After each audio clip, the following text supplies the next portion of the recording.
नमस्कार, बहुत स्वागत है आपका। मैं हूं आपके साथ सुमित शर्मा। छत्तीसगढ़ में चुनावी बिसात बीत चुकी है। सियासी जंग का औपचारिक ऐलान भले ही ना हुआ हो, लेकिन अपने अपने घर की घेराबंदी और दूसरे के घर को भेदने की रणनीति जारी है। इसीलिए कांग्रेस प्रभारी भी पूरे जोर शोर से दौरे कर रहे हैं। इधर बीजेपी में भी नई कार्यकारिणी के गठन के बाद नए जोश और नई ताकत के साथ कमल खिलाने की तैयारी है। बीजेपी अपना कुनबा भी बढ़ा रही है, लेकिन सवाल वही है कि इन बैठकों दौरों के बीच किसके दावों में कितना दम। बात आज इसी पर। सबसे पहले रिपोर्ट देखें आप।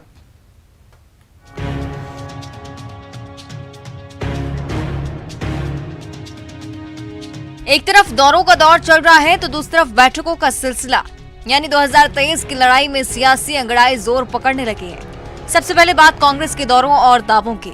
प्रदेश प्रभारी पीएल पुनिया इन दिनों छत्तीसगढ़ के दौरे पर हैं।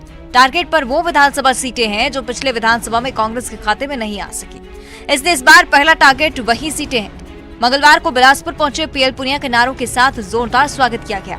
जिले में बिलासपुर विधानसभा ही कांग्रेस के पास है।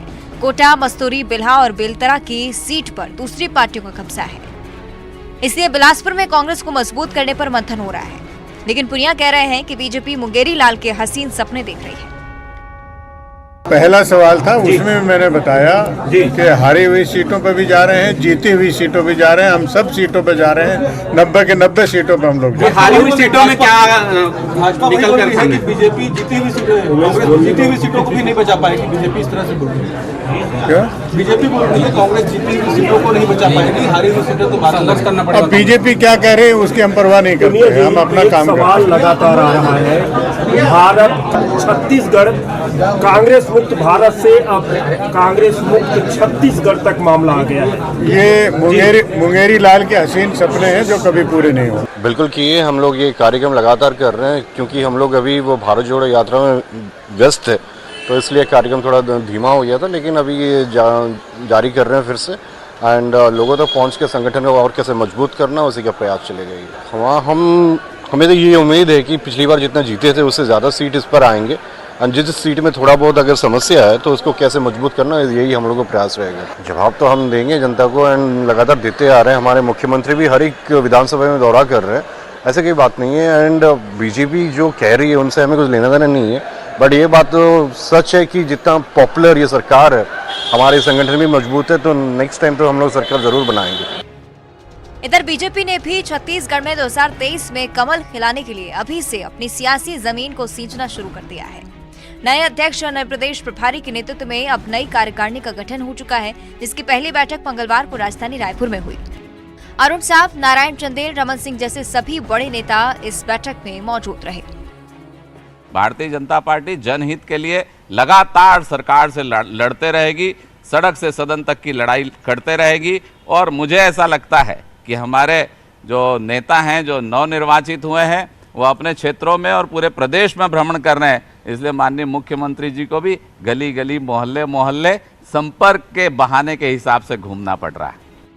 2023 में होने वाले सत्ता के फाइनल मुकाबले के लिए बीजेपी अपना कुनबा बढ़ाने में जुटी हुई है।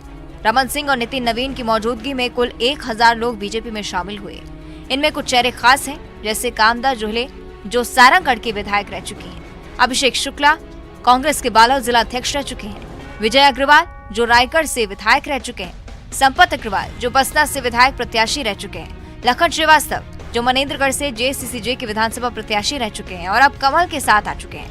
यानी दोनों ही तरफ से जीत के दावों और वादों के बीच 2023 की जोरदार तैयारी है। Bureau report, news 18 Madhya Pradesh Chhattisgarh. तो दौरा, दावा और दम, किसके दावों में कितना दम है ये तो आने वाला वक्त ही बताएगा। लेकिन दोनों ही पार्टियों ने अभी से ही तैयारियां तेज कर दी हैं। खास तौर से अगर हम बीजेपी की बात करें तो बीजेपी ने अपनी तैयारियां काफी तेज कर दी हैं। मैराथन बैठकों का दौर भी यही बताता है। तो इसी खास मुद्दे पर चर्चा करने के लिए दो खास मेहमान हमारे साथ जुड़ गए हैं। कांग्रेस नेता, कांग्रेस प्रवक्ता नितिन भंसाली जी हमारे साथ। नितिन जी, बहुत स्वागत है आपका। और बीजेपी से बीजेपी के पूर्व विधायक नवीन मार्कंडे जी हैं हमारे साथ। नवीन जी, आपका भी बहुत स्वागत करता हूं न्यूज़ 18 मध्य प्रदेश छत्तीसगढ़ में। नवीन जी, शुरुआत आपसे ही करना चाहूंगा। निश्चित तौर पर कांग्रेस की अपेक्षा बीजेपी के सामने ज्यादा चुनौतियां हैं 2023 विधानसभा चुनाव को लेकर, और जो मैराथन बैठकों का दौर चल रहा है वो इसी तरफ इशारा भी करता है। नवीन जी,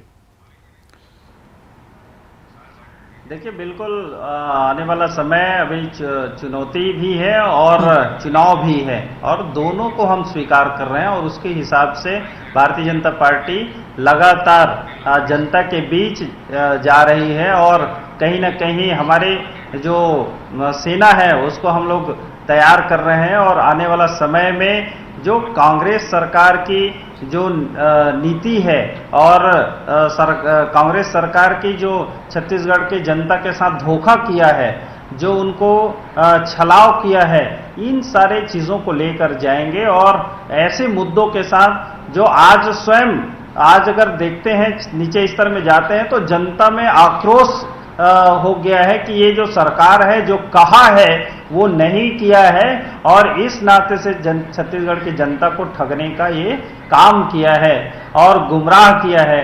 कई ऐसी योजनाएं हैं जिसको बंद कर दिया है, कई ऐसे योजनाएं हैं जिस पर ये अपनी हामी भरे थे लेकिन वो उसको पूरा नहीं कर पाए हैं।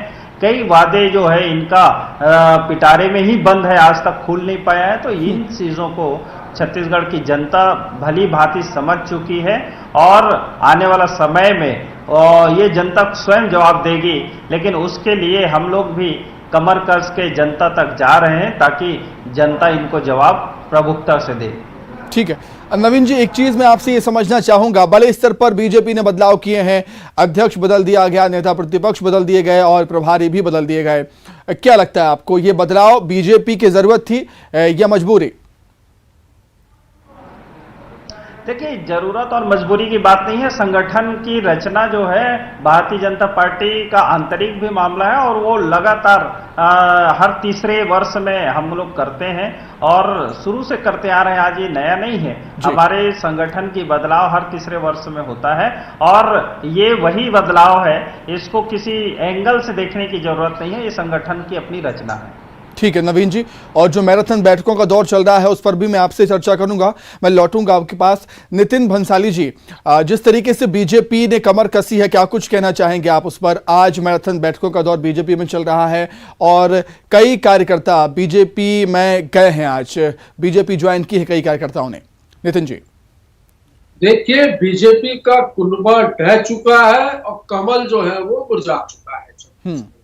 ये बैठकें करे, ये नेता प्रतिपक्ष बदले, ये प्रदेश अध्यक्ष बदले, ये पूरी टीम बदल दे, ये प्रयोगशाला बन चुका है भारतीय जनता पार्टी का। छत्तीसगढ़ में नित्य नए प्रयोग हो रहे हैं।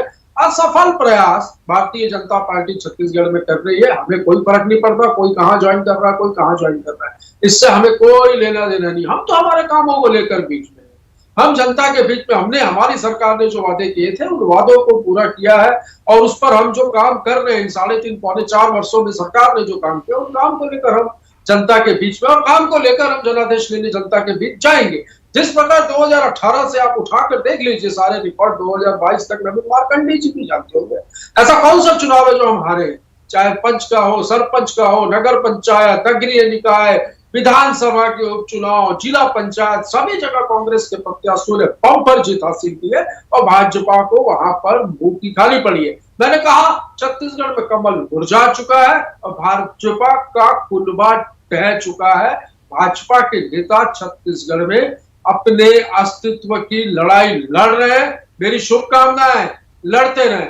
हम तो सारे 71 + 71 विधायक तो हमारे हैं, हम तो 71+ पे आज की तारीख में काम कर रहे हैं।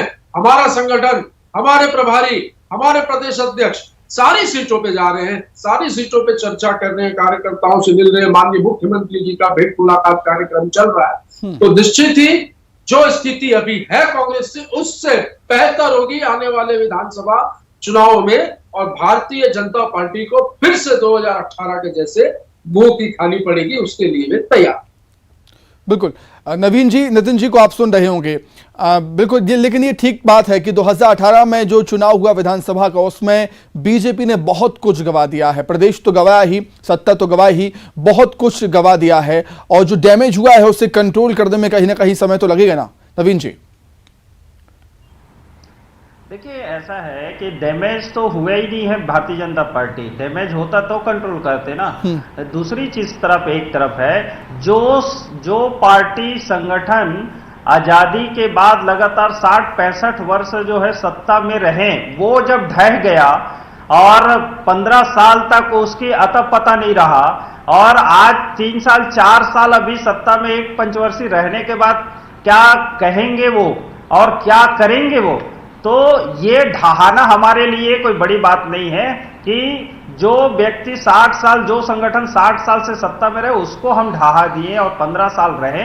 इसका मतलब है कि भारतीय जनता पार्टी आने वाला समय में ये 5 साल की भी इनकी जो है कुशासन को और यहाँ की नेतृत्वहीनता को और इसको हम ढहा देंगे, खत्म कर देंगे। आप देख रहे हैं कि कांग्रेस में आपसी चुनौती कितनी है।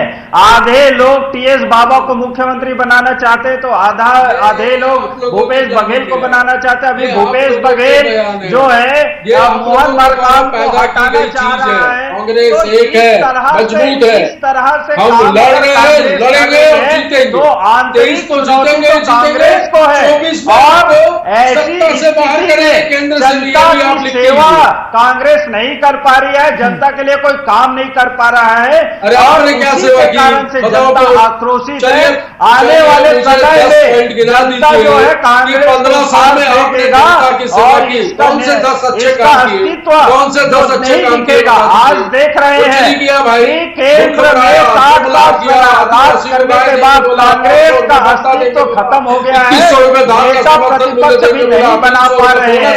ऐसे संगठन जो है अपने अस्तित्व निकालने, अपने बचाने के लिए पद यात्रा कर रहे हैं, लेकिन पद यात्रा कैसा कि ये जनता को लूट रहा है। छोटे छोटे व्यापारियों को 2000, 1000, 5000 इस तरह से। अच्छा नवीन जी, आप ये कह रहे हैं कि कांग्रेस में अंदरूनी गुटबाजी है। नवीन जी, आपने इस बात का जिक्र किया। नवीन जी, आप ये कह रहे हैं कि कांग्रेस में अंदरूनी गुटबाजी है, ये जमीनी स्तर पर तो नजर नहीं आता। चलिए, वो बात अलग है कि टीएस बाबा को लेकर 2.5 साल के फॉर्मूले पर बात हुई और रह कर थोड़ी बातें भी सामने आई हैं, लेकिन हम कह सकते हैं, कहना गलत नहीं होगा कि सीएम भूपेश बघेल ने और कांग्रेस आला कमान ने भी इस मुद्दे को अच्छी तरीके से हैंडल किया है और बीजेपी इस मुद्दे को बना नहीं पाई। नवीन जी, नहीं, देखिए, अच्छे तरह से हैंडल नहीं किया है, तानाशाही किया है। देखना, कभी भी जब किसी को ज्यादा दबाया जाता है, जितने मजबूती से दबाया जाता है, उतने ही मजबूती से वो ऊपर आता है। आप जानते हैं, देखे हैं, इस चीज को समझ सकते हैं। तो जिस तरह से टीएस बाबा को इसका जो केंद्रीय नेतृत्व है, राहुल गांधी और पूरा परिवार, गांधी परिवार, उसने दबाया है, आश्वासन देने के बाद अपनी वादा पूरा नहीं किया। और जिस तरह से भूपेश बघेल ने जिस तरह से इनको दबाने का प्रयास किया है, आज भी उनका आग बुझा नहीं है, आज भी सुलझ रहा है। कब न जाने वो पूरा भस्म होके और एक गोला बन के फटेगा। कांग्रेस की स्थिति अभी ऐसी स्थिति में है कि आप जो है कांग्रेस। नितिन जी, छत्तीसगढ़ के पूर्व सीएम डॉक्टर रमन सिंह का ये कहना है कि सभी का स्वागत है बीजेपी में, और निश्चित तौर पर यह नजर आता है कि बीजेपी अपना कुनबा बढ़ाने की कोशिश यहां पर करते हुए नजर आती है। क्या कहेंगे आप इस पर नितिन जी? प्रयास कर रहे हैं, तो ये संभव नहीं। चुप कराओ पहले, ये बहुत ज्यादा जोश में भैया। ठीक नितिन जी, ये मीटिंगें चल रही है, पूरा जोश भर दिया चिल्लाने का, इनको रोकिए थोड़ा। आपकी जोश खत्म हो गया है नितिन भैया। अरे मजबूत है, खत्म हो गया है, क्योंकि आने वाला समय मैदान में हम तो तैयार बैठे। हमारी सेना, हमारी जो सेना है भूपेश बघेल जी के नेतृत्व में, सेनापति भूपेश बघेल जी के नेतृत्व में तैयार खड़ी है। आपके कितने सिपाही हैं? देखो, बीजेपी में जो नए बदलाव हुए हैं, बीजेपी में जो नए बदलाव हुए हैं, उससे कहीं ना कहीं पार्टी जोश में है और वो टीवी स्क्रीन पर भी नजर आता है। नितिन जी, क्या कुछ कहेंगे आप पूर्व सीएम डॉक्टर रमन सिंह के बयान को कि सभी का स्वागत है और निश्चित तौर पर कुनबा बढ़ाने की कोशिश बीजेपी की नजर आती है? नितिन जी, सुमित जी, जोश में होश खो रहे हैं, आप खुद देख रहे हो कि जोश में होश खोने का काम है। मैंने तो कहा कुनबा ढह चुका है और कमल मुरझा चुका है। इतनी सभी सेवा की बात कर रहे थे, कितनी सेवा की भाई, अगर इतनी अच्छी सेवा की होती तो ये 90 डायलॉग से ऊपर तो कांग्रेस के प्रवक्ता कभी जाते नहीं है, केवल ये परमानेंट डायलॉग है इनका।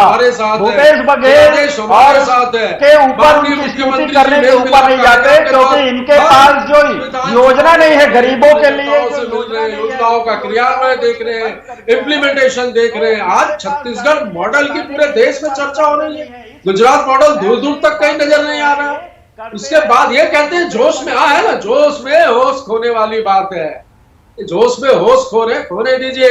हम तो 71+ पे काम कर रहे हैं, सभी सीटों पे हमारे प्रभारी माननीय मुख्यमंत्री जी, प्रदेश अध्यक्ष जी जा रहे हैं, चीजों को देख रहे हैं। माननीय मुख्यमंत्री जी का मिल मिलाप कार्यक्रम सुपर रेट चल रहा है और बिल्कुल हमारी जो जितनी योजनाएं चल रही है। नवीन जी, जो मैराथन बैठकें चल रही हैं बीजेपी में, उसके बारे में जानना चाहूंगा आपसे कि एक अलग रणनीति पर काम करने की आवश्यकता है बीजेपी को, ये तो आपको भी मानना होगा, और क्या कुछ अलग रणनीति बीजेपी आने वाले विधानसभा चुनाव में अपनाने जा रही है? देखिए, हमारी जो बैठकें जो चल रही है, जो रणनीति बन रहा है, तो मैं बताना चाहूंगा कि प्रदेश के हर एक जनता, जिस तरह से आवास को इन लोगों ने लूटा है, जिस तरह से कांग्रेस ने आवास बंद कर दिया है, जिस तरह से उनके लिए जो योजनाएं भारतीय जनता पार्टी की सरकार में थी उसको इसने खत्म कर दिया है, स्मार्ट कार्ड को इसने बंद कर दिया है, जिस तरह से ये जनता को ठग रहा है, शराबबंदी के ऊपर ठग रहा है, ये आदिवासियों के जो वहाँ के जो वनोपज को ये व्यापारी से खरीद रहा है, जनता से नहीं खरीद रहा है।